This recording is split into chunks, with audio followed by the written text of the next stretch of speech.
In our second episode of Humanity Tskudu, we talk with local comedian Royal Wood about what it's like to work in the comic industry, what drives success, and how he found ways to overcome the struggle of working with the unseen issues in a humor-driven industry. During that time where I stopped drinking, I saw a lot of people pass. A lot of people, and it was just the fact that I need to be here for him. I wanted to see him grow up. I wanted to see him be the best person he possibly can. Like I tell him basically every day, like he's way better than I was at his age, like doing sports and whatnot. So I want to be there for him. Hello, everyone, and welcome to Humanity Tskudu. This is our second episode, and with us today is guest Royal Wood III. Hey, what's up, John? How you Royal, doing? good man. What's going on? Oh man, I feel like I haven't seen you in like ages, dude. It's been a while. Like Prob- everything going from like work and whatnot. But I'm glad to see that you're doing well, man. Absolutely, and yourself as well. I think what's always interesting, and this is why I wanted to start getting these podcasts and such put together, is because life is basically a cycle of, hey, let's hang out soon, let's talk soon, let's get together soon, every Right. year until we die, and it never happens. Yeah. So I know. if this is the way in which we can do it, then this is how we're going to do it. It was funny that you say that because I had a show. I had a show on Instagram. I was just calling it Royal and Friends. And basically, this was right during the pandemic, and all I was doing it was this. I wasn't just talking to comedians. I was talking to like people who did like different types of stuff or whatnot. And honestly, I was just checking up on my friends and seeing how they were and whatnot. But I totally get that. You know, like we all have busy lives, and our lives aren't synced up like Mhm. we would love them to be. But I mean, being able to do something like this is super dope. And I remember actually that's something that I've never really forgotten is that we did do sort of like an Instagram live video when we chatted for about 30 minutes or so. And it was really nice to just sort of sit there, publicly catch up. People could, pop in, watch us, just chatting with one another. And I thought it was a really great idea. And no lie, that also partly informed the structure of what I liked about putting the show together. Oh well, honestly, that makes me feel good to be able to be like, okay, I helped somebody else out on working on doing something new, innovative, like with your podcast, whatnot. Mhm. So, thank you Yeah, for letting absolutely. me know Thank you for that. helping influence this. And so, to introduce you a little bit, you are a local comedian here in Albuquerque, New Mexico, Mhm. and I've known you for a while now. I mean, we have like a very strong sort of like overlapping circle of friends. Oh yeah, And I've known you. I mean, you like video games. That's a common of bond course. we have. You're a funny guy, which is a common bond I really Oh enjoy yeah, sharing with people. Is yeah. Oh yeah. hanging out with people that make me laugh. But it's really great to see that right now it seems like you're doing well, and you are a comedian performing every Tuesday night at the Juno Brewery. Yes. Okay. Juno Brewery, every Tuesday. Sign up starts around 7. Show starts around 8, 8:05. It's Hmm. Albuquerque, so it may Perfect. be a little bit later. But yeah, normally you get 5 minutes. You get a light at 4. My only rules are respect the venue, respect the audience, respect the host. Other than that, then I'm not gonna limit you to what you say, but at the same time, you honestly just be aware of your surroundings. Be aware of like who's in the audience or who may just be walking around outside and whatnot. So like, Well, I think that's kind of a good rule in general to have with I think most people in most venues, whether it's mhm, a shop like Gamers Anonymous or exactly. a venue like this, for comedians, for general music shows, is really respecting everybody involved and even those not Mhm. involved. So, Oh yeah, because I mean, uh, my good friend Kevin Baca. yes. He We actually used to do an open mic over at Nexus off of the freeway, Pan American. And so now he was telling this joke, and now a lady and her kid was coming out, and they didn't, mind you, they didn't hear the full joke, but he said something, part of the joke, that she did not like at all. I see. And so now, mind you, that's my dude. That's my heart and soul. It's still just the fact of being aware of your surroundings. Right. And I've learned throughout the years to be more professional. I Hmm. know I'm saying this. I used to just be in the Verizon store doing Street Fighter moves. You know, I was with Kevin. I was sitting there doing Shoryukens and chop chop chop Shoryukens, Yep.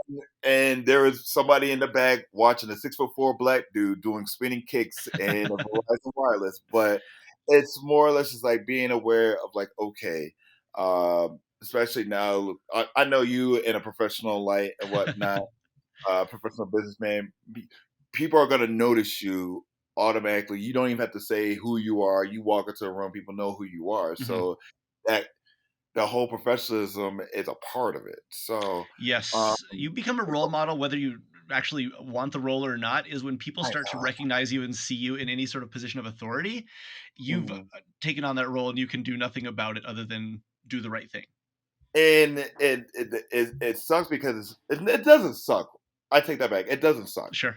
but it's more or less just like, okay, well, I had to put my foot down, and I don't want to be the one that puts a foot down. But like you're saying, being a role, a position of authority, if you will, Mhm. and that's weird for me to say because I'm not like hating the man, but it's more or less just like I don't ever want to be the man, you know. So Sure.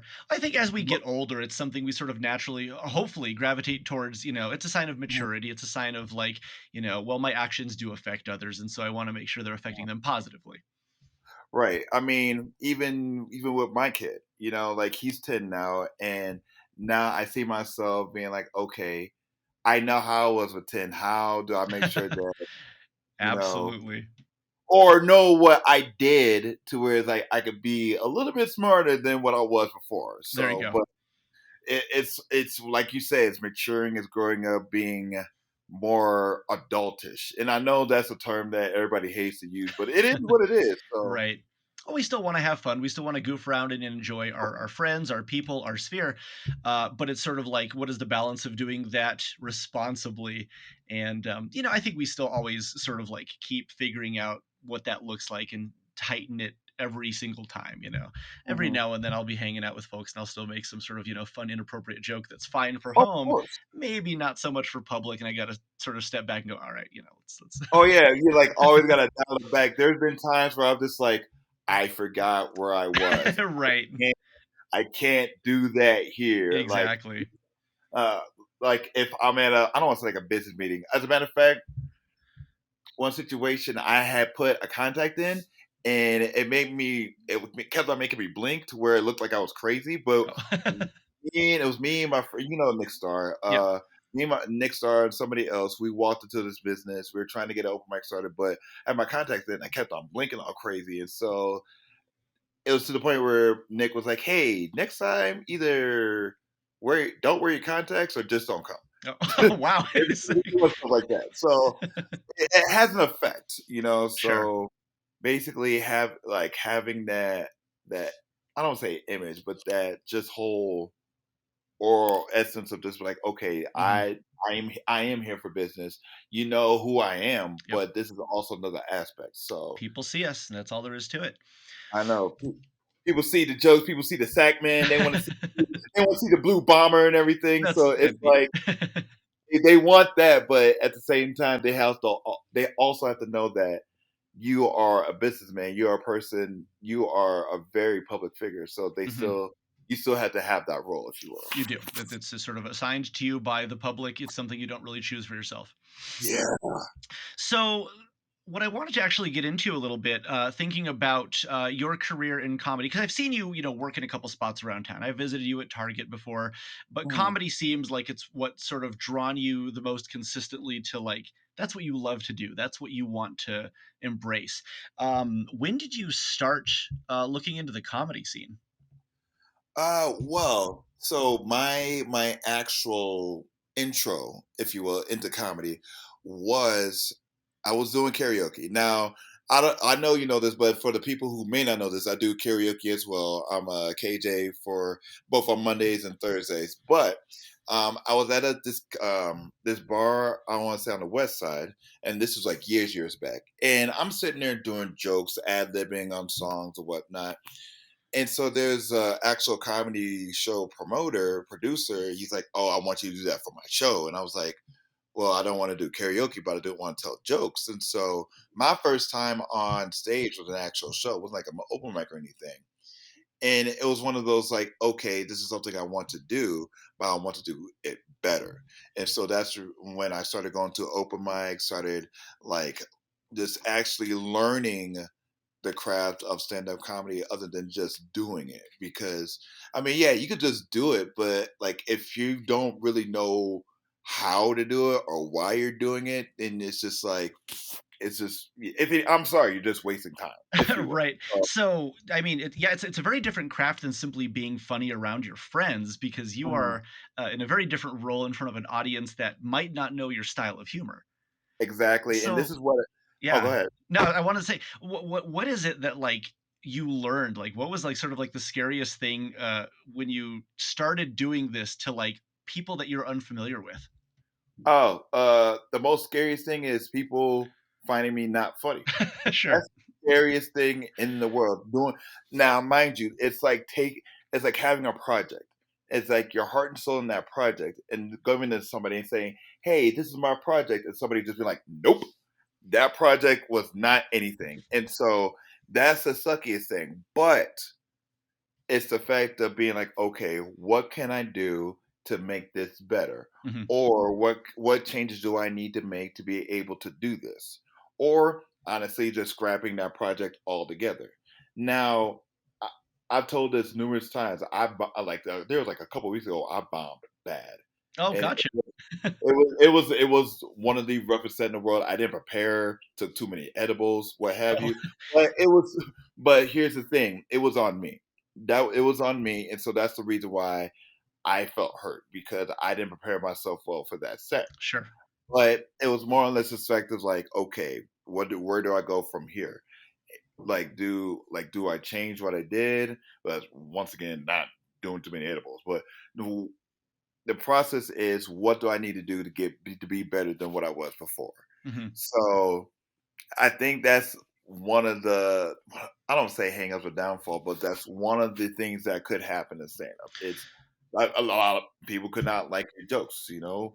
Um, I'd rather I'd rather be booed than nobody even do anything, like just a quiet room. So you I'd actually rather you want any response at all rather than no any response, response. any response because it's like okay, if everybody's just sitting there looking at me, and I'm sitting there talking, and nobody's reacting to anything. You'll see the sweat. Now, if somebody, like even a heckler says something, then yeah, sure, I can be able to bounce off something like that. But if nobody's even like saying anything, that's the scariest thing. Right. So, Okay. Okay. So having, all right. So because I'm so curious about just what this is like. I've watched one friend mhm, uh, years ago, and he was one of the funniest people I grew up with. And watching him in a stand-up comic setting, and this might have been 2014, we'll say. okay. And watching him was fun because we knew his style, and he was performing his style of humor. Now, what you have built up with people that you're familiar with is very different than when you're approaching the general audience. And so you say that you need to be better prepared. Now, Mhm. what in terms of preparation? Because I mean, like, do you write different style of jokes? Do you write down your jokes beforehand and practice them? Like, what is it that when you say you need to be better prepared, what do you change in order to like start in a different direction to sort of like alter that momentum? Like, what is it that you start with? If so, you bombed a couple weeks ago, Mhm. what's Well, yeah, what's the redo? How do you undo that?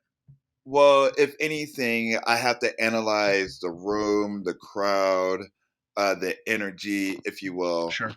and analyze how I was, and then also like going to what your question about being prepared. I'll sit in my room, I'll lock myself in my room, and I'll write my jokes. And there's certain jokes I have for certain situations. Mm, I have general jokes, but then I have specific jokes for specific situations. You know, so if anything, I do like to cater to the audience that I'm working with, just due to the fact that I have a general aspect, excuse me, a broad range of what my jokes are. mhm. But it's still just the fact that I have the general jokes that tend to work with every crowd. Sure. but it's just making sure that they are prepared to where is that I can say them confidently. I can Okay. say them without messing up a punchline or flubbing up on a word or whatnot. Just reiteration, reiteration, reiteration.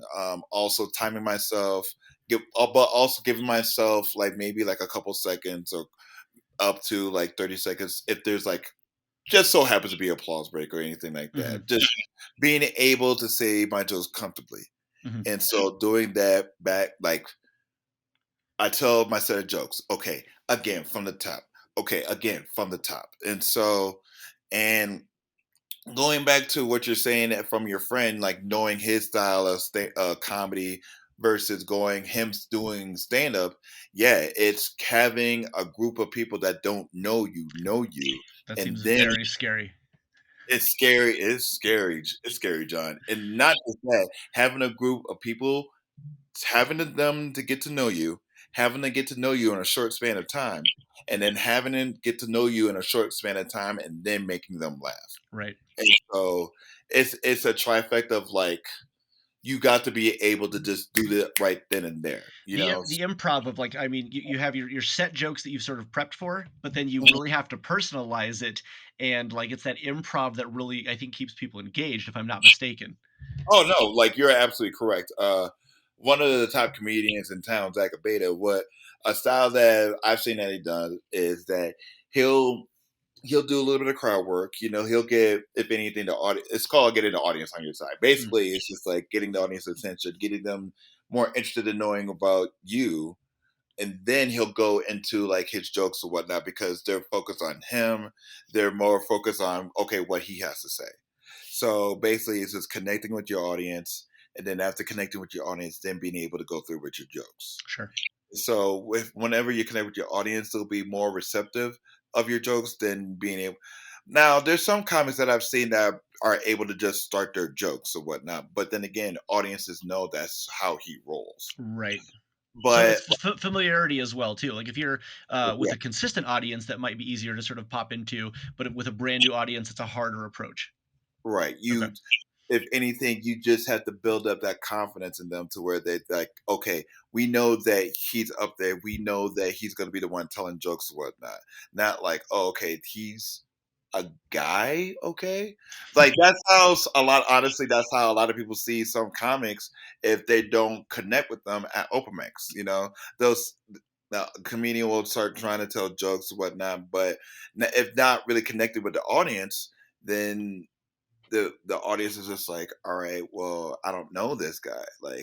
I mean, he might, like a joke might be funny, but it's like, all right, well, but I don't know who this guy is. I don't know like his backstory, his Right. background. So, I mean, once again, it just sends back to connect. Now, the reason why stand-up comedy in its live aspect is a true form of like art or whatnot is because it is a live art form. It's Sure. like it is an experience. It is an event. It's something that unless yeah, it could be taped, sure, but the energy in the room right then and there, that's stuff that cannot be replicated. Even like little improv here and there, little jokes here and there, those things are memorable. Those are things that people can say that they were there for. Right. Well, it kind of It- makes me think of, like, I don't watch a lot of sports. You know, Mhm. televised sports is not exactly my thing, but anytime I've gone to a live sports event, it is such a different energy or feeling, regardless of who is winning or even playing. There's something Mhm. about being around people experiencing the same thing as you live. And I feel like that's probably very comparable in, this sort of like stand up environment, is like you get to be around live people all Mhm. together. You're all sort of doing the same thing. And then especially since I'm gonna bring it up, COVID, um, that because that's still a It's just thing. part of it. Yeah. Yeah. Yeah. Mask up, wash up, do Yes. all the Be um, responsible.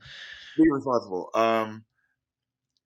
Comics didn't have that. We didn't have that whole live experience thing. So I knew a lot of comics. They were doing Zoom shows.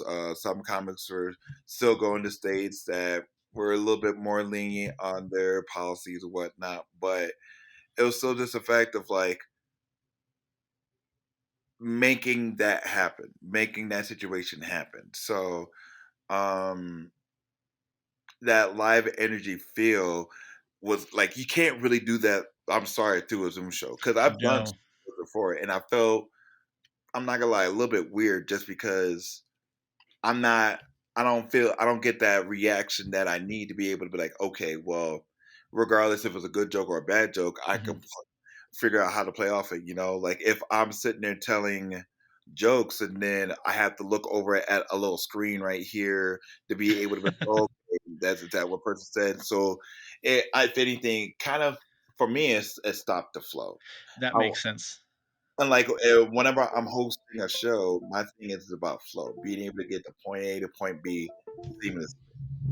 So that's in my head. Whenever we was trying to do a lot digitally, remote, and whatnot, it it felt like it was going to be chopped up and whatnot. Mhm. Especially if people didn't have good Wi-Fi or waiting for people to pop in, pop out, stuff like that.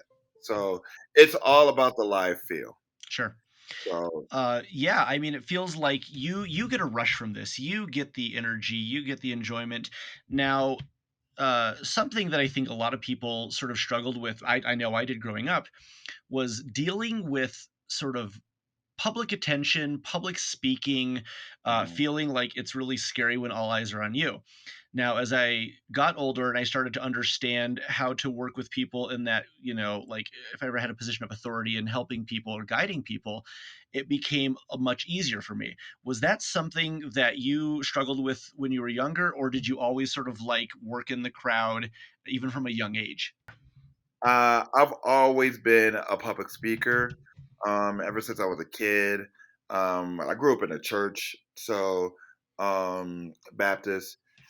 So we're just loud, we're just out there. But even outside of church, in like realm of school and whatnot, I was always the chatty one.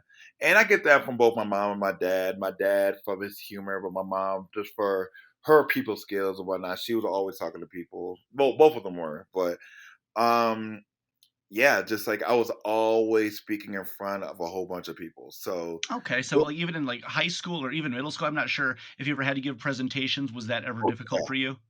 not never a problem. You just gravitated towards I it. think if anything, I was normally one who was doing the speaking for everybody. Oh, So gotcha. I was the one. So this was a technique that I kind of use. I will always raise my hand to answer the questions to where that the teacher would be like, okay, let's ask somebody else. So I'm like, cool. I don't have to get any other questions asked. So, but like, there's been times where they're like, okay, well, since you answer all the questions, can you help us? I'm like, well, dang, now I got more work for myself. Right. But um, other than that, yeah, like I was definitely always been a public speaker. Definitely, whenever I got into the military, we had to give like post briefings and stuff like that. Had to memorize numerous information about our posts, our weapons, and have you. Even there'd been like inspection stuff where I got best performer just because of the information that I knew and being able to say state said information just like that. So, and that's basically what stand up is, being able to state information, but just like that in front of a whole group of people, maybe 100% of them you don't know, but Sure. it's the fact of like doing that. Okay. So, but yeah, it's always been a thing that I've always been able to do. And then I also took a public speaking class in college as well, just to be able to reinforce some of the skills that I've already had. I was gonna So, say, I wonder if you took the course just to be better than everybody else in the class because you were knee deep oh, in it. I'm not saying I was better, but I didn't do most of the work, and I still got a B. Oh, there you So go. yeah, that's squeak by on that one. You But just have it in you. yeah, so but Okay. I mean, other than that, that's something I've always been able to do. Certainly. So, as far as comedy goes, is this something you've always wanted to do, or is it something that at one point in your life you just maybe you watched a bunch of stand-up comics, or maybe you watched a bunch of funny movies, or maybe you heard people talking and you just thought, I like making people laugh. I want to make people laugh. Like, what is it that sort of propelled you sort of to gravitating down that road? Honestly, it was on a whim. Like I so My godson and his mom, they moved out of the state. My kid and his mom, they moved out the state around the time I started doing stand up. And so honestly, at that point in time, it was like something to do. I had a job. Like, I was working over at SciTel for the Starbucks campaign. And then I was also hanging out with these guys. They were rappers and whatnot. And I felt like I could do something creative. But I'm not gonna lie, I didn't have the swagger to be the rapper. And plus, like, talking right now, I talk fast and I flip on my words, but I knew for a fact I could tell jokes. I knew for a fact like I was like at a party, so I wanted like whenever that first time I did it, I was just like, okay, well, I know I could do this. This is something I can do. And this, I feel like this is something I could do well. So that's when I started doing the open mics, asking more for more advice from a lot of the pros and whatnot. So it was more or less just like now's the time to be able to do it. Mhm. Now is a chance to be able to actually see if I can do it. Because I mean, there might be an alternate timeline, parallel universe, what have you, to where like I went up there and I tanked. I like my first time to where I'm like, okay, this was the thing that I tried. So but Mhm. this is a timeline where it worked out. So um I think what propelled me even further, if you will, what propelled me even further is like the first time I bombed heavy. I forgot my jokes. Now, mind you, this wasn't like I was like smoking anything. I forgot my jokes. It was like one of my first major shows. It was snowy that night, and I was driving home, and this car it slid right by me, but it clipped my mirror. Now, it didn't take out the full mirror, but it took off a little piece, like a little chunk of the mirror.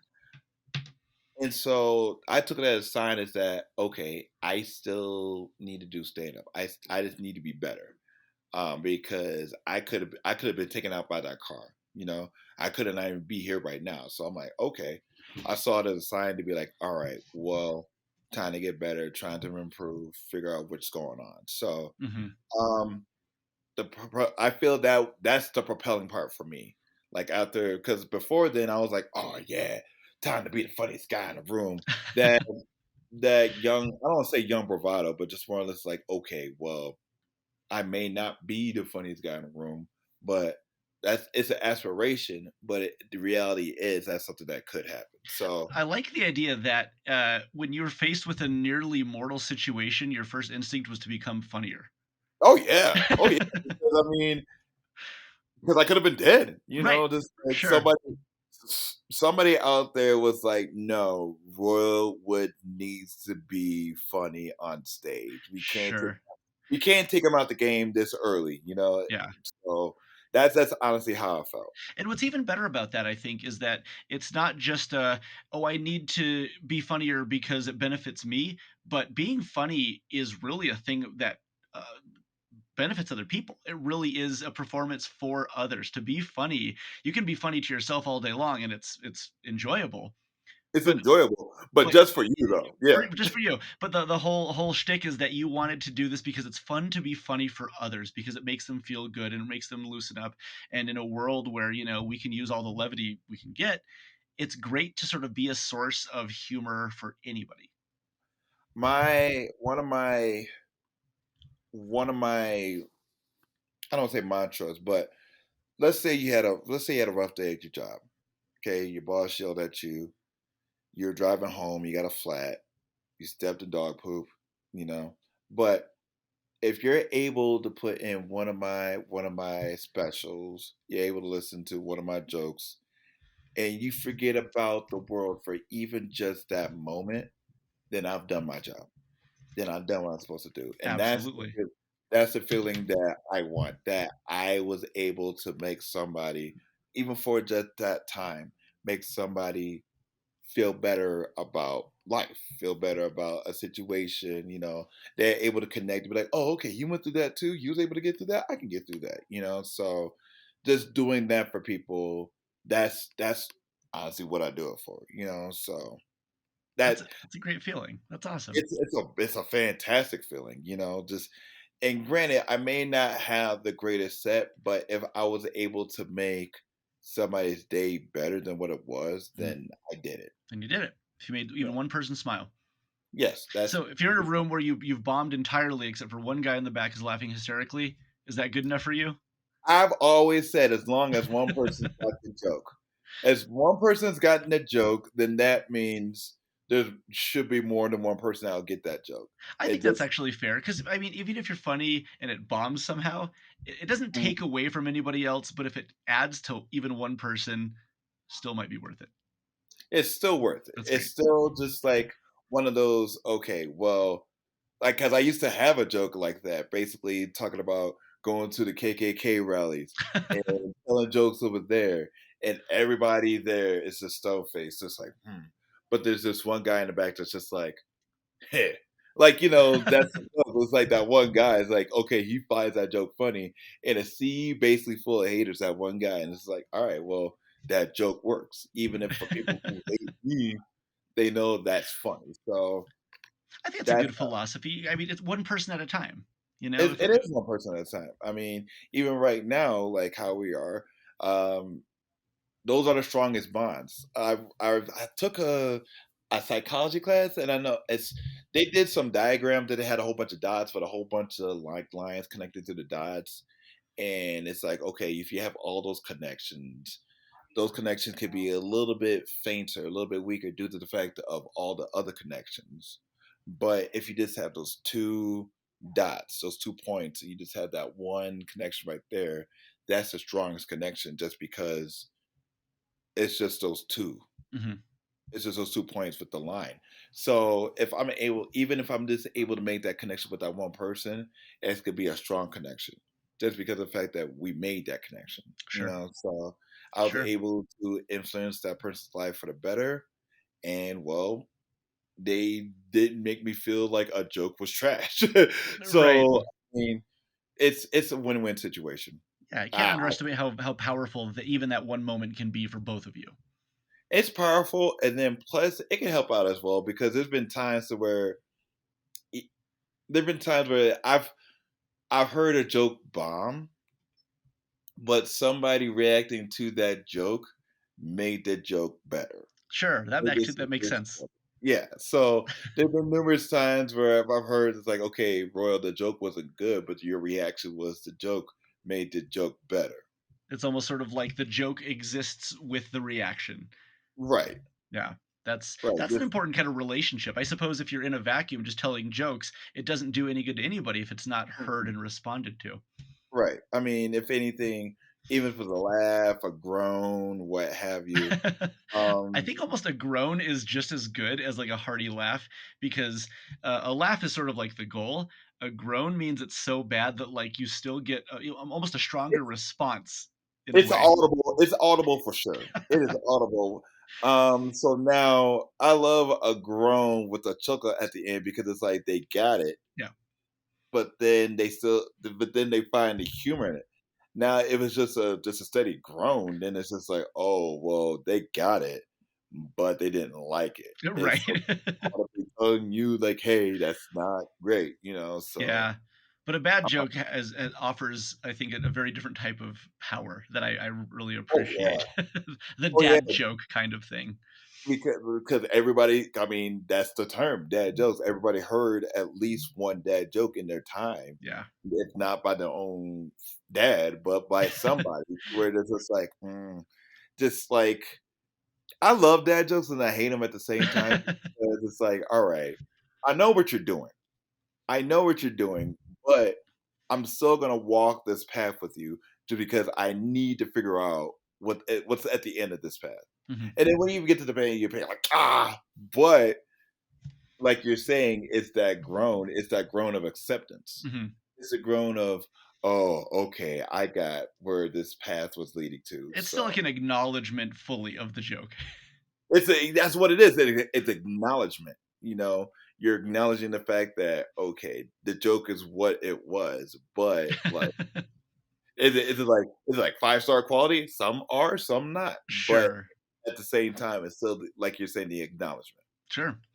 So comedy is such an interesting tool in general because something that I've heard an awful lot, and I'm sure you have too. I think it's sort of like a very sort of socially mimetic thing, is that comedy oftentimes masks pain or difficulty, and you've seen it a lot with celebrities such as Robin Williams. I think is the Of most course. noteworthy example of a man who is tremendously funny and very outwardly happy, but clearly inside was facing so many demons and struggles that nobody knew because he didn't hand that to the world. He handed his humor to the world.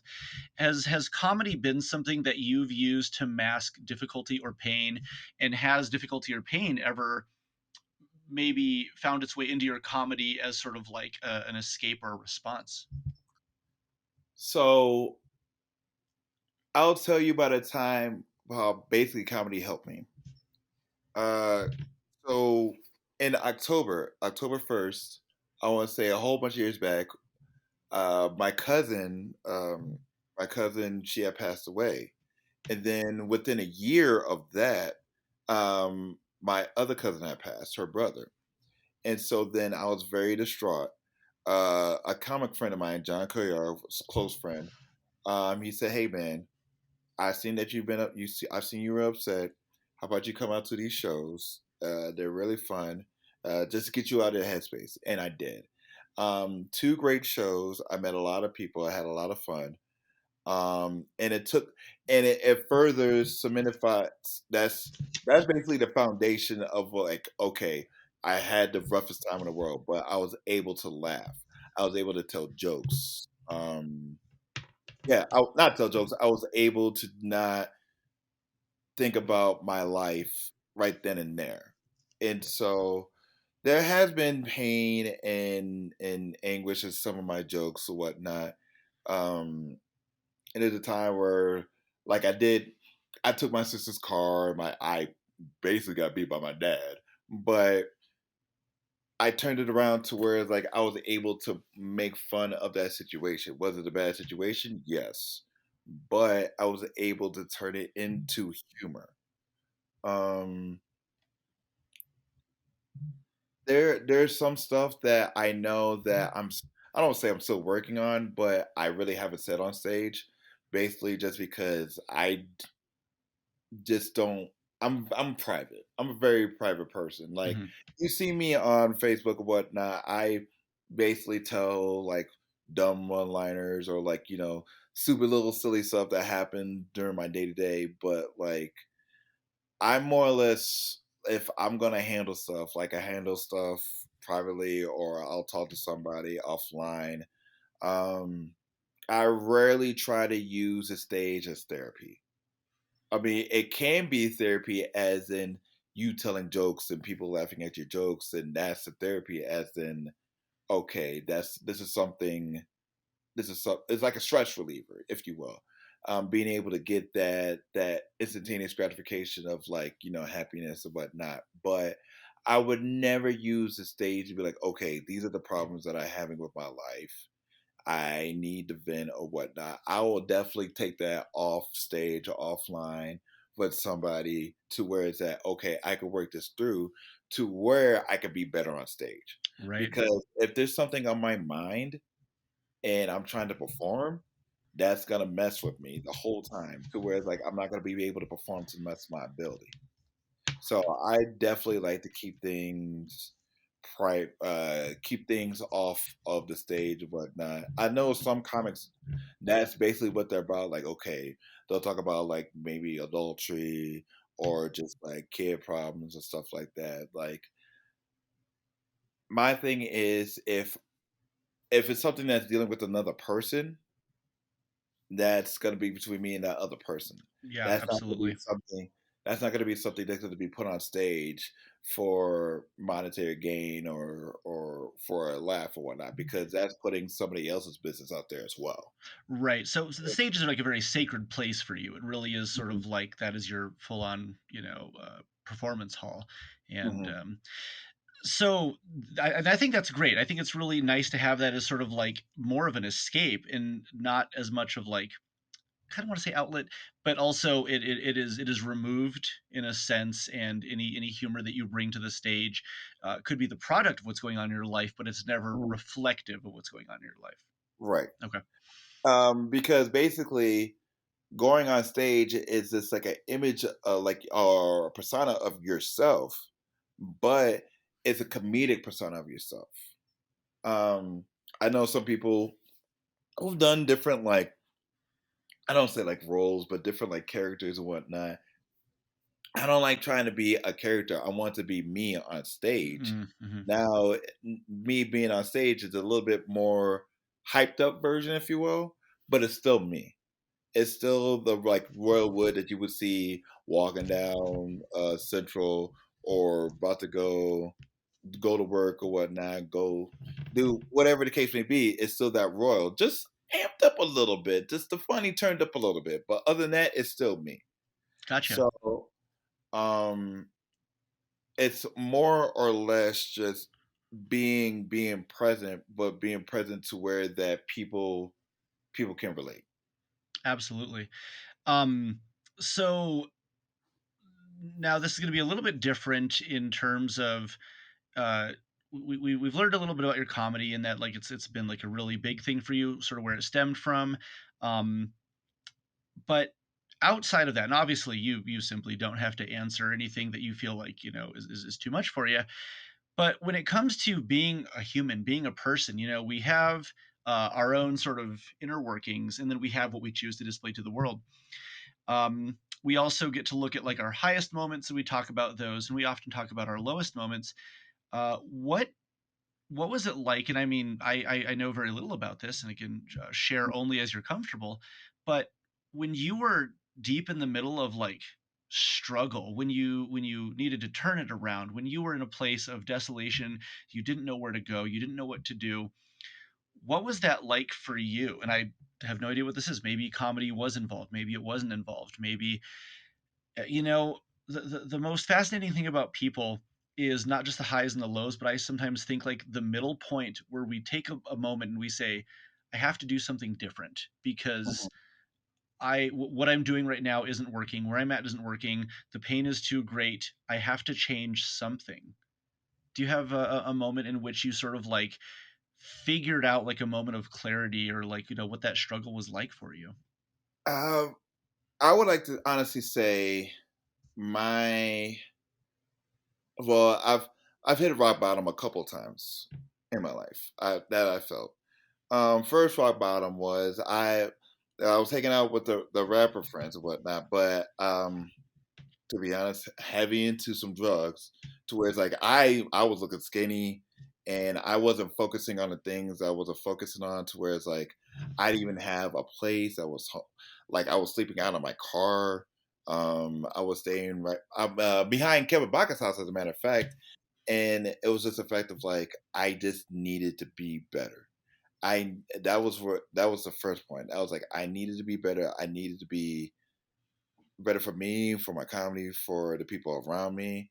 Um, that was my first rock bottom, and but my second one I felt was, and I know this isn't a rock bottom for a lot of other people, but this is what I felt was my rock bottom. Hmm. Um, I was working at the 7-Eleven on Lomas, like Lomas in Washington, and then we all got called in because we all had to go to an Everybody Sucks meeting. Now, have you been to an Everybody Sucks meeting? I don't think I have. I'm curious to see what this is all about. So, an Everybody Sucks meeting is that whenever the manager is basically telling everybody stuff that everybody did, Hmm. but they're not naming names. Mm, So basically, everybody sucks. Nobody knows what somebody did unless you actually know what they did, but everybody sucks right now. And in my head, I'm sitting there and I'm like, am I really at a Everybody Sucks meeting at a 7-Eleven? Mind you, I went from going for, I had like, I was working at executive office manager making like over 18, 20 an hour. And it was like one of those like Monday through Friday, weekends, holidays, one of those to basically having somebody threaten to walk out with all the stuff and me being like, I can't do anything about it, and I'm happy to go to a meeting about that. So then I was just like, okay. Now, mind you, this was right before the pandemic too. And I was also drinking heavy.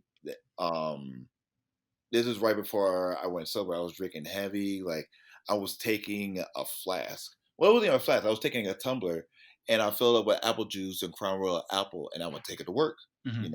Because I would just walk to work. My old job, the job was like maybe like a block from my house, but I would take it to work and just be loaded, just sit there pumping people's gas and stuff. But I'll if that was the point where I was just like, I can't be like this anymore, And I stopped drinking on my son's birthday in 2020.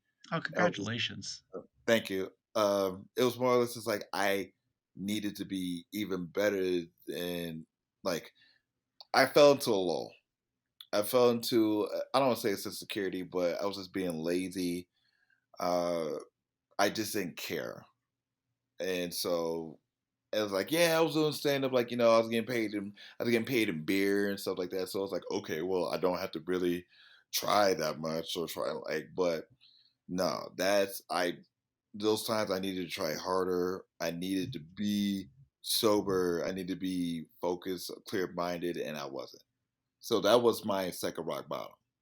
So um out of the drugs and the alcohol, definitely out of my system now. Well, I mean, I smoke weed, but I mean, Yeah, you know, it's legal. It's legal now, but of course. uh, So it oh, go ahead. sounds like a lot of what your sort of like motivation was to be better. Because I mean, what does being better look like? Is it just simply stopping behavior that holds you back, or is it incentivized by the fact that you want to be better for your kid, or friends? I mean, again, that sort of role model position that we don't choose. Is Would that be accurate to say that like maybe your child and maybe like friendships might have been more at stake? Absolutely. Um, During that time where I stopped drinking, I saw a lot of people pass. A lot of people, and it was just the fact that I need to be here for him. I wanted to see him grow up. I wanted to see him be the most best person he possibly can. Like I tell him basically every day, like he's way better than I was at his age, like doing sports and whatnot. So I want to be there for him. I want to be there for my friends. I want to be Hmm. there for people that I care for that I love, like for my coworkers, for the stage. I want to be here. I have so much I still need to do, and I can't do that if I'm dead. I Right. can't do that if I'm just not improving myself. So um, that's where my head at is on that answer. It's just like being better, the improvement, just the improvement, and being able to provide for myself and the ones around me. Sure. Uh, the moment, the moment that I realized that stopping drinking was the best choice for me was that around when the Final Fantasy VII remake was coming out.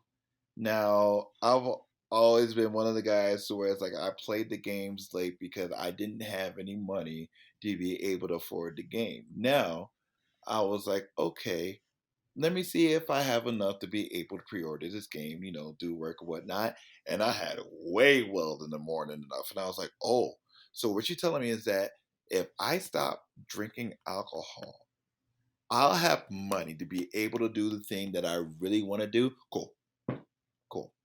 Sure. So yeah, I was like right then and there. But also due to the fact that I've had a mentor, a big brother of mine, Steph Darnell, he's told me that my comedy has vastly improved since I stopped drinking. Oh, even better. So really, like you are more rounded in terms of you've got the ability to afford what you want, to enjoy what you want, Mhm. and your personality, flourishes. Right. This to be a better person, knowing for a fact, like those are the things that I had to take out of my life. Those are the things I was willing to take out of my life. Like Sure. it was, and like even with the drinking, it was even like it was just cold turkey. It was like, nope, this is something I'm not doing. Oh wow. Yeah, And I know so, that can be really difficult for a lot of people. I think, right. obviously everybody's got different structures, but was that difficult for you to just straight up drop it, or did you see the benefits so immediately, and your body didn't have any like really negative responses? Because that's, I mean, that's Yeah, that's what happens. That's the shock because the people that pass, that's what happened. That's their body's dependent alcohol dependency. right. But for me, and I have to think whatever power that may be. due to the fact of like I wasn't drinking heavily. I wasn't putting down like bottles on in by myself. I Mhm. mean, there was a point where I knew I could have, but I wasn't to that point as of yet. But my body was able to clear itself out. Plus, I was working out more to where that I didn't have to worry about like, oh, okay, well, I'm going to be sluggish, or whatnot. Like even after my first 30 days, if I felt clearer, you know. Now, mind you, backs hurts just because of the fact of like I'm older now, Right.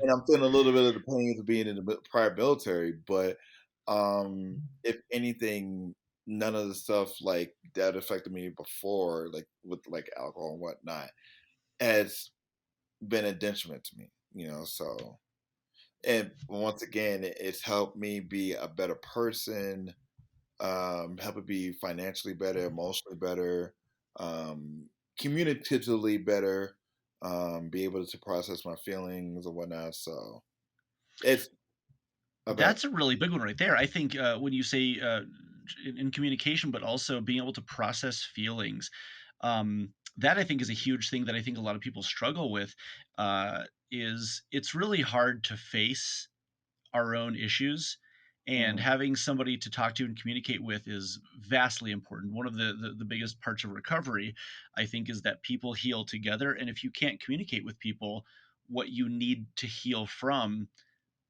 it's healing the healing road becomes 1,000 times more difficult. And so when you can start that, and it's sort of like this catch 22 where you have to start the healing process in order to continue the healing process. right. um, it seems like that's a really big thing. I mean, is that, did you have somebody to go to and talk to consistently? Did you ever go to any sort of like therapy, or did you really just sort of rely on like a circle of friends and support to sort of help you through?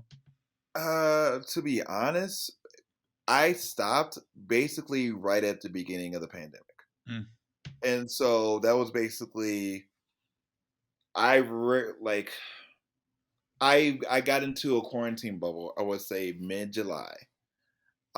Now even with that quarantine bubble, they consumed alcohol, but I think it was the fact of like me being able to protect them and me seeing be being able to be like, okay, I can have I basically in a protective role. Me being like, okay, I really didn't really like talk to anybody about it. You know, like going to like the 12 step program or going to like AA or anything. I just stopped. So now, mind you, I didn't really say I went through it by myself. Like I did, like I have a joke about how I posted it online and stuff like that. But I think it was the, and I know this is gonna sound really corny, but the actual likes and reacts and whatnot. Some people are saying, "Hey, you're doing a good job. Keep that up." mhm. And that positive affirmation to be like, "Oh, well, wow, people are now." Once again, like you're saying, the public figure, being a public figure, there's have been people that's like, I've stopped drinking because I saw you stop drinking, That's and huge. it's huge. And heavy is the head that wears the crown because it's just like now it's like wow, like that role model status got amplified because it's like okay, now it's like people are stopping tendencies that could possibly kill them because they see me doing it, you know. Right. So it's it's big, it's big, but yeah, the to answer your question, it was the fact that people were saying, "Hey, you're doing a good job, Mhm. keep it up." It's to where it's like, all right, well, that's how I kept it up, you know? Sure. Yeah, it's so important to never underestimate the power of what sharing a struggle with people can do for them, because sometimes it makes them feel heard or seen.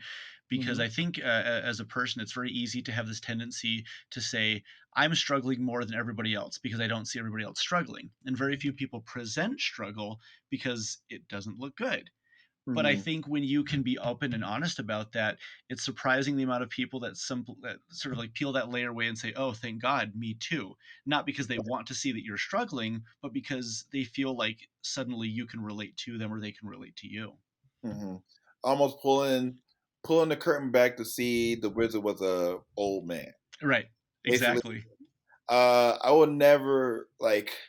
I will talk about my successes, but I also talk about my failures. But I won't never talk about my successes like all I have is successes, Right. because a lot of my successes came from failures.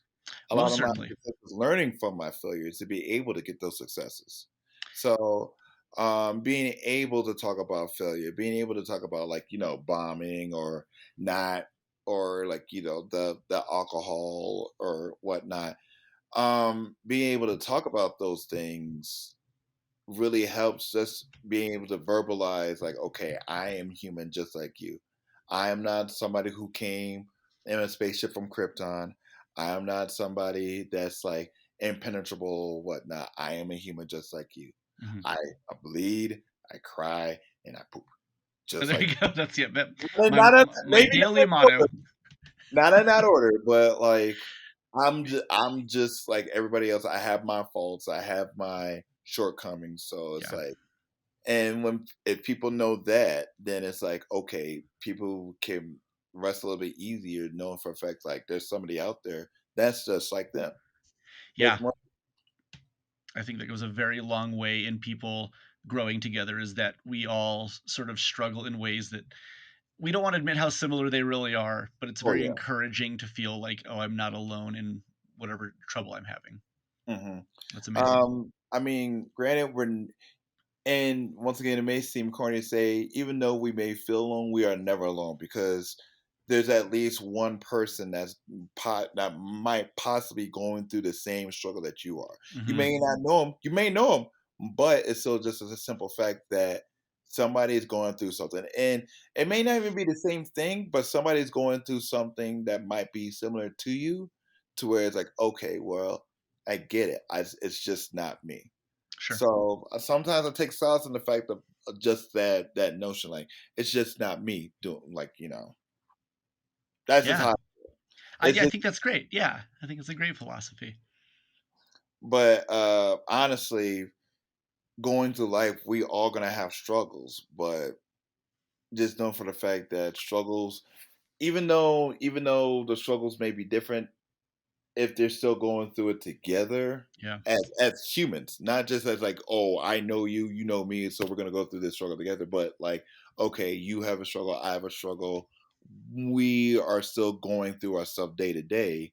That's what gives me solace. That's what gives me a little bit of peace of mind, feeling like, okay, I'm not the only one that has a tear in their pants. I'm not the only one that needs to pay this bill or this thing will happen.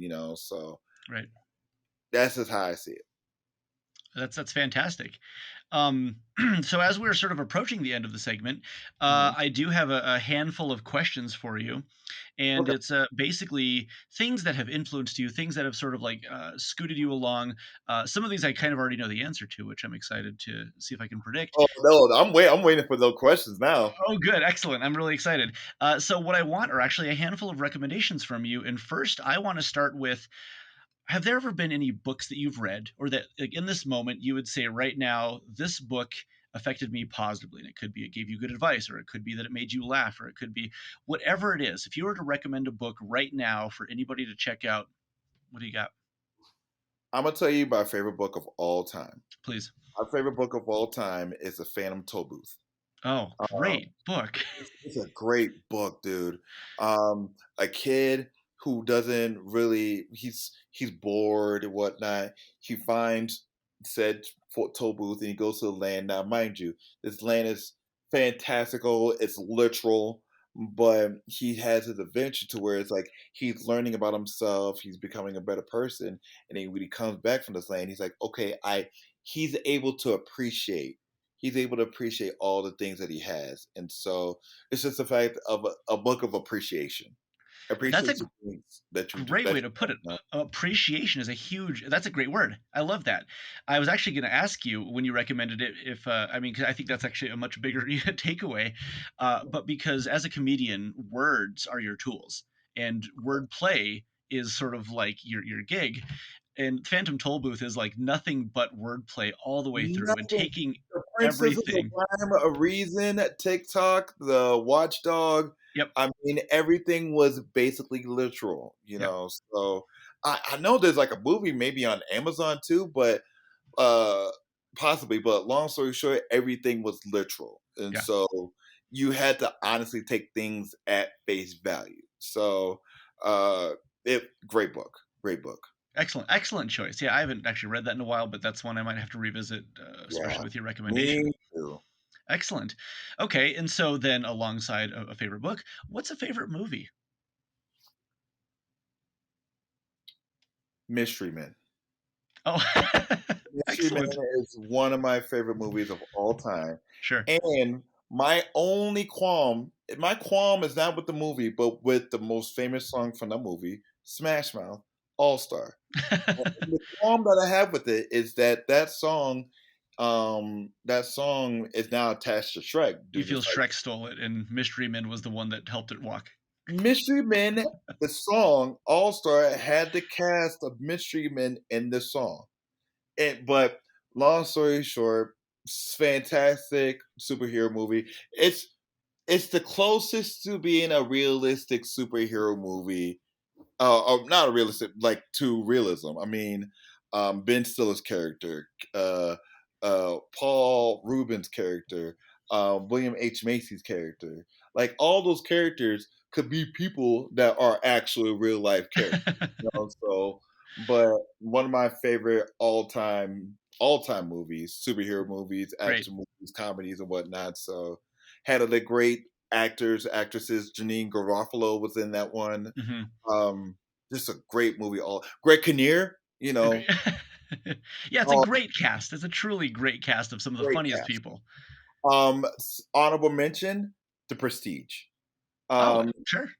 the only reason why I like The Prestige is that Prestige tells you what happens in the movie in the first 6 minutes of the movie, Hmm. and I love movies that are explained like that. It's a kind So, of a fun format, yeah.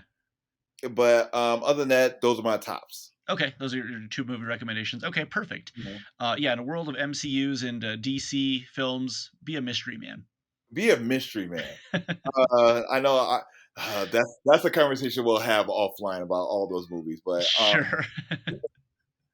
but Okay. what other recommendations you want from your Oh, I boy? I got a couple more. So one of my favorite things to do is eat, and so I wanna know what you recommend as a favorite food. Oh, um, I'm a huge cinnamon fan. Cinnamon. I'm a huge cinnamon fan. So, for me, anything cinnamon raisin, like a I love a good cinnamon raisin bagel. I love a good cinnamon Oh. raisin bagel, toasted, cream, the works. Not cinnamon by itself. You're not gonna recommend the cinnamon challenge necessarily. What's that? Oh no, no, No? never that. Once and I was like, this is a dumb challenge. Um, Okay. were you speaking as in like restaurant or types of food? Anything, anything. I mean, if there's a place you love to go or something you could eat at home every day, something you love to make, whatever it is, just a It's food that just that gets you. it's funny you bring this up because right after this, I'm gonna order Lulu's. Mm. Lulu's is a Chinese food place downtown. I always get their shrimp fried rice, Oh, sounds good. extra egg, extra shrimp. Um, that's it's a comfort food for me. But they're really good. I've been going to them for like years now. So that's a place that I would honestly recommend. Very inexpensive. Oh, Very very good. Okay. And the shrimp fried rice is probably what you're gonna say, maybe try this as your baseline and then maybe like, branch out from there. yeah, like if you're just being like, okay, what would I get just to see what's good? I would honestly suggest shrimp fried rice. Now, would you put cinnamon on your shrimp fried rice? I would not, unless you ask me, and for you, I would. I would Okay. put it like this. I would take a spoonful of my shrimp fried rice and put some cinnamon on it, Okay. and I would take a bite for you. I wouldn't put it on the full thing. Okay. Maybe it's like a TikTok kind of thing, but you wouldn't, like, drench it in cinnamon. Now, if it just so happened to be good, then we might circle back to the idea. One But, never knows. but as of right now, just do the spoonful for you. Okay, okay. Perfect. That sounds good. Okay.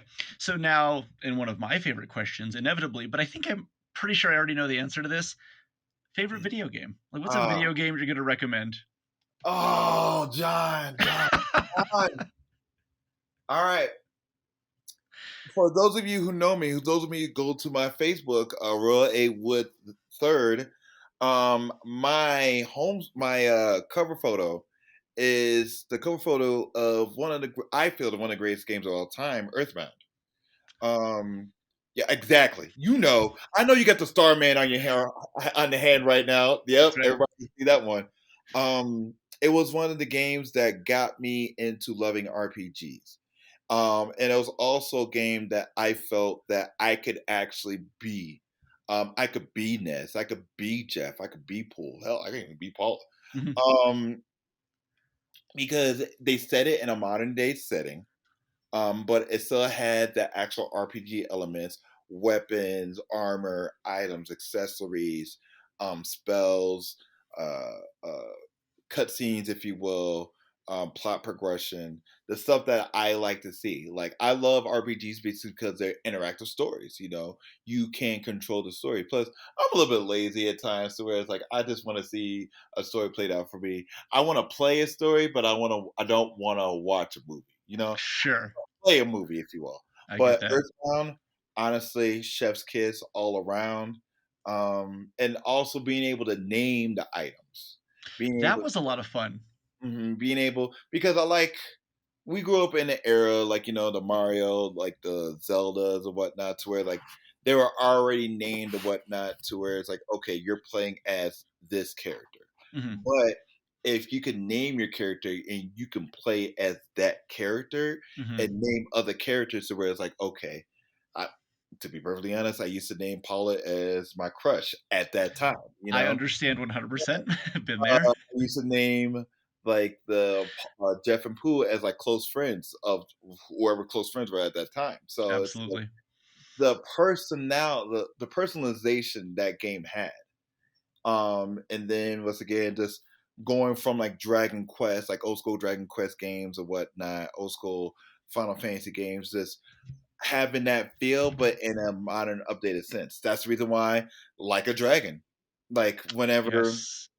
I went through Like a Dragon. Now, real quick, when I got it for the PlayStation 4, it took a couple months. When I got the PlayStation 5, honestly, maybe like a month.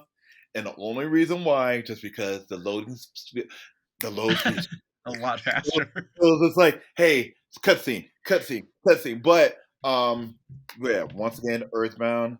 I need to get my Earthbound tattoo. I may probably just get the meteor. I have a weird, it's a super de duper big complex tattoo idea that I want to do, but um yeah, Earthbound. If you want a game to play, if you game to recommend, definitely get Earthbound. I think that's a great choice. There's something about the writing in that game that captures like a spirit of good feeling and sort of good philosophy that when I'm having struggles in life, Earthbound sort of sets a certain tone that I need to feel better. Oh yeah, just like this being able just walking around Onet, Tucson, Three, Fortson, Mhm. just going through those levels, and just the music. The Great music was just soundtrack. the soundtrack was just, even going through like the tunnels or whatnot, or Yeah. going through like Saturn Valley, just everything about that game is a calming game. Nor Yeah. even if you're like fighting like hippies and whatnot, it's still a calming game for Yeah. me. So Yeah. now, mind you, like growing up and learning about like fast forward and whatnot, being able to like doing grind and whatnot. But my main thing was like when I was a kid playing that game, renting that game, only having like a couple days with that game is Mhm. it was rough, just because it was like, all right, I'll pay the late fee. I'll pay the late fees to be able to have that game longer. But that was the game for me. So, oh, and also I'm gonna say this real quick. Sure. God of War Ragnarok is not taking over Elden Ring for Game of the Year. I'm gonna go ahead and put Oh, that. wow. I'm gonna go ahead and say that right now. I have both. I still need to beat both, but I'm gonna say that right now. God of War Ragnarok, great game. Don't get me wrong, but Elden Ring, I'm already thinking about my second playthrough. I haven't even Wow. beat it. I haven't even beat it, and I'm already thinking about my second playthrough, how I want to do it. So, So, what I'm okay. envisioning right now is actually you being on stage holding like an award, and then you also coming up on stage and saying, it's like that old Kanye thing where he's like, "I'm gonna let you finish," but But but Elden Ring is the you know? Elden Ring, and you have Christopher Judge, you have Sonny up there. They're accepting the award for everybody, and I'm Yeah. like, I'm gonna let you have this award, but just let you George R. R. Martin helped write an amazing game. There you Okay, go. that's what happened. All right, the man from the Iron Throne helped me go through the land. Was it the land? Was the land beyond, or was the land? I forget what they're called, but yes. Sure. So yeah, absolutely. But that's Okay. that. I just had to say that real quick. Perfect. Well, I'm curious to see, like, by the time you get to the end of Ragnarok or Elden Ring, if that will shift at any point, and of course, we'll talk about that later. Okay, we're offline once again. Absolutely. But, excellent. That's I also love your enthusiasm for sort of the gaming world, and, I know Oh, Final Fantasy is huge to you and Earthbound, and, like, a lot of these mhm. RPGs are very formative to your tastes. And Earthbound, great choice. Again, of course, I recommend it as well, but Mhm. excellent. But then finally, and this is one of my favorite things because everybody's got a different perspective, everybody's got a different experience. We all come from somewhere that literally no one else does. So with that, if you got to offer, just put it out there for people in general, or to somebody specific even, what is a piece of advice that has worked for you that you wish you could share with everybody? Try it once. Try it Just, once. just try it once. And if it isn't for you, it isn't for you. Sure. Nobody will ever. And I feel that nobody should ever down you for some you not wanting, you not liking a thing. Now, if everybody liked the same thing, great. This world would be a, I don't want to say a utopia, but at the same time, things will be boring. Things will be mundane. Like Mhm. it's our differences that makes the world go round. So if you don't like something after you tried it, you don't have to try it again. You don't have to force yourself to try it again. But step out of your comfort zone one time. Try it Mm. out, whatever the case may be. And if it's not for you, then it's not for you.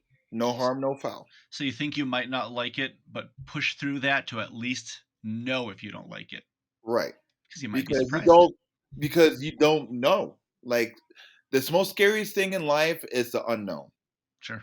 Is the like the things that we're not able to grasp or know, or to be able to be like, okay, that is what that is, or I know what I could do with that. Some people thrive on the unknown, some people cannot, but it's still just a fact of like getting out there, putting yourself out there at least once on a thing to try out that thing. If it doesn't work, it doesn't work. Sure. It's just the fact that you made that effort. It's the fact that you gave that energy and the time to try to do that thing. And if it doesn't work out, well shoot. Yeah. There's nobody will down you. You don't get points taken away for not being good at a thing that you just tried to do. Sure. I like that. I think that's great. I think the opportunity to truly know for yourself, empirical evidence, find Mm, out, don't theorize, find out. I know. So I know we're coming up towards the end, but do you think I'll be able to give a couple quick shout outs? I would love that. I think honestly what I want to do is I want you to have the opportunity, give some shout outs, and then let people know where we can find you in the future. But yeah, feel free. Okay, so first of all, a mutual friend of ours, Morgan Farley. What's going on, man? Huge supporter. Love this dude. Mhm. Another giant, if you will. Hope you and yours are doing well. Also, shout out to you, Gamers Anonymous, New Game Plus. You guys are amazing. I love what you're doing. Thank you. Also, everybody in the comedy scene in Albuquerque, and not just in Albuquerque, not just in Mexico, but in the world, because everybody's out there doing something to make somebody laugh.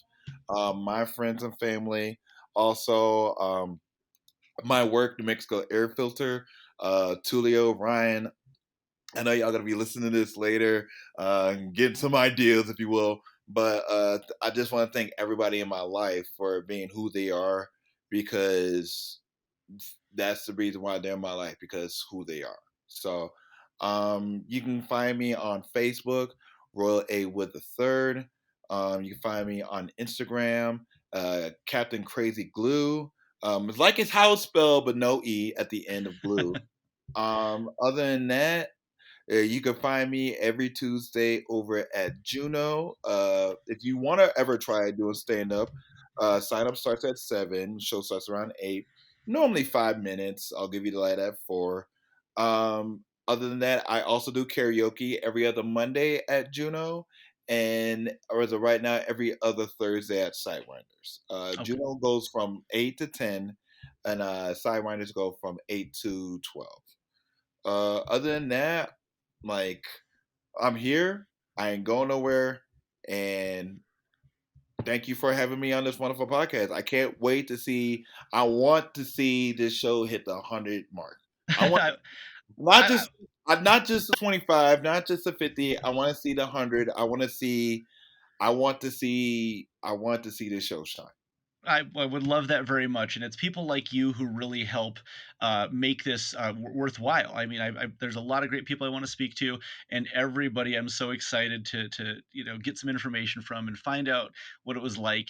And thank you, I mean, for taking the time to do something like this to share with everybody. And I absolutely look forward to people getting to hear this and learn more about you, and hey, maybe even make a couple new comedians along the way. Oh yeah, definitely.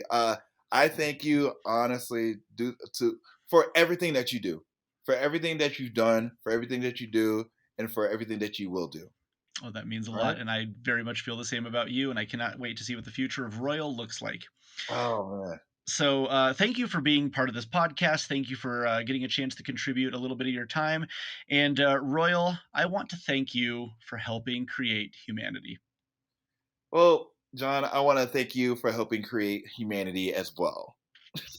Takes a village, my friend. It does take a village. Thank you all for listening, and we'll see you next time. Take care, guys. Take care.